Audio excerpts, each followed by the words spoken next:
അസ്സാം വലൈക്കും. എന്തൊക്കെയാണ് വിശേഷങ്ങൾ? എല്ലാവർക്കും സുഖമാണെന്ന് വിചാരിക്കുന്നു. ഇന്നത്തെ ഒരു ഇൻഡോർ പ്ലാന്റ്സിൻ്റെ സെയിൽ വീഡിയോ ആണ്. ഫസ്റ്റ് പ്ലാന്റ് വരുന്നത് റെഡ് പനാമയുടെ പ്ലാന്റ് ആണ്. ഈ ഒരു സൈസിലുള്ള പ്ലാന്റ് ആണ് തരുന്നത്. ഇത് പ്ലാന്റ്സ് പരമാവധി നമ്മൾ അകത്തി പിടിച്ചിട്ടാണ് എടുക്കുന്നത്. അപ്പോൾ സൈസ് കൃത്യമായി കണ്ടിട്ട് തന്നെ മനസ്സിലാക്കുക. DTDC വഴിയാണ് പ്ലാന്റ്സ് ഒക്കെ വെക്കുന്നത്. സെക്കൻഡ് പ്ലാന്റ് വരുന്നത് ടങ് ബാൻ എന്ന് പറയുന്ന ഒരു പ്ലാന്റ് ആണ്. ഇതാണ് ഇതിൻ്റെ മദർ പ്ലാന്റ്. നല്ല മെറൂൺ കളറ് ഡോട്ട് വരുന്ന ഒരു പ്ലാന്റ് ആണ്. ഒരു റെയർ വെറൈറ്റി കൂടിയാണ്, നല്ല വിലയുള്ളൊരു വെറൈറ്റി കൂടിയാണ് കേട്ടോ. അടുത്തത് ഹെങ്ങിൻ്റെ പ്ലാന്റ് ആണ്. ഇത് കളറൊക്കെ കയറി വരുന്നതേ ഉള്ളൂ. ഇതിൻ്റെ ഒരു ചെറിയൊരു പ്ലാന്റ് ആണ് തരുന്നത്. സൈസ് കൃത്യമായി കണ്ട് മനസ്സിലാക്കിയിട്ട് മാത്രം ഓർഡർ ചെയ്യാൻ വേണ്ടിയിട്ട് ശ്രമിക്കുക. അടുത്തത് ഗ്രീൻ ബോക്സറിൻ്റെ പ്ലാന്റ് ആണ്.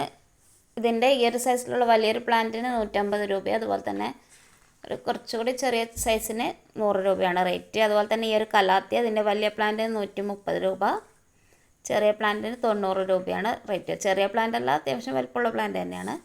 പിന്നെ അടുത്തത് അലോക്കേഷ്യയുടെ കുൽക്കുലാറ്റ എന്ന് പറയുന്ന പ്ലാന്റാണ്. ഇതിൻ്റെ ചെറിയ തൈകൾക്ക് 40 രൂപയാണ് റേറ്റ്. നമ്മൾ വീട്ടിൽ തന്നെ പ്രൊപ്പഗേറ്റ് ചെയ്യുന്ന പ്ലാന്റ്സ് ആയതുകൊണ്ട് തന്നെ അധികം എണ്ണമൊന്നും ഉണ്ടാവില്ല. എല്ലാ പ്ലാന്റ്സും തന്നെ 2-3 എണ്ണം ഒക്കെ ഉണ്ടാവുള്ളൂ. ചില പ്ലാന്റ്സൊക്കെ ഓരോന്നൊക്കെ ഉണ്ടാവുള്ളൂ. പിന്നെ അടുത്തത് വൈറ്റ് ക്യാൻഡി എന്ന് പറയുന്ന പ്ലാന്റാണ്. ഇതിൻ്റെ ഈ ഒരു സൈസിലുള്ള പ്ലാന്റ് തന്നെയാണ് തരുന്നത്. ഇത് 130 രൂപയാണ് റേറ്റ് വരുന്നത്. അടുത്ത പ്ലാന്റ് വരുന്നത് ഡിഫൻബാക്കിയുടെ ഒരു പ്ലാന്റാണ്. ചെറിയ സൈസിലുള്ള ഒരു പ്ലാന്റാണ്. ഇതിന് 60 രൂപയാണ് വരുന്നത്.